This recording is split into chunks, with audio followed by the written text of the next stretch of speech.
bo'y plan bo'yicha ketmadi-ku, lekin yutganimdan xursandman.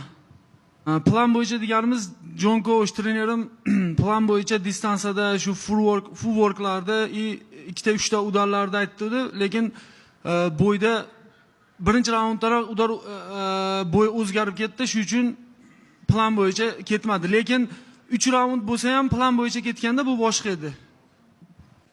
Birinchi udishayishida shu momentida udishayishga tushdi, lekin erta harakat qildi, keyin vaziyat to'g'riladi-da. Yo'q, surpriz bo'lmadi. Faqat shu bo'yda qabul qilganimdan beri shu bitta udarni ko'rgan edim. Bilmayman, yana shu udarga to'g'ri kelib tushib qoldi. Boshqa surpriz ko'rmadim. Lekin udarlarimni ko'tardi.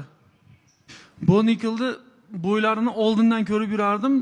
To'g'ri zo'r kurashchi, zo'r wrestlingchi, lekin bu bo'yda MMA sportida men qandaydir oson jangni bo'ylayman.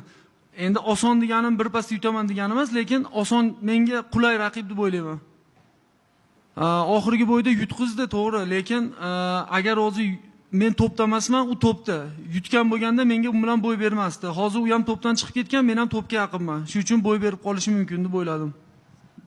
Hozir endi uyga qaytib ozgina kichkina mayda travmachalar bor, shu travmalarni tuzatib, trenerlarim bilan maslahatlashib,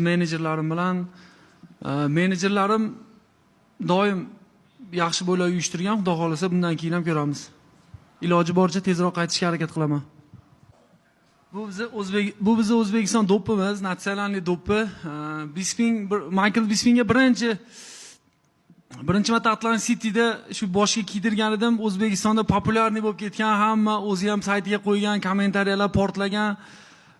Hozir yana do'ppini olib chiqib shu niyat qilib qo'ydim. Boshga kiydirdim, o'zi ham xursand bo'ldi, biz ham xursand bo'ldik. Assalomu alaykum O'zbekiston, Centralniy Aziya, Qozog'iston, Qirg'iziston, Tojikiston. Qo'llab-quvvatlab turganlarga, hammanglarga rahmat. Doim UFC Russia post qo'ysa, kommentariyalar, like'lar portlaydi.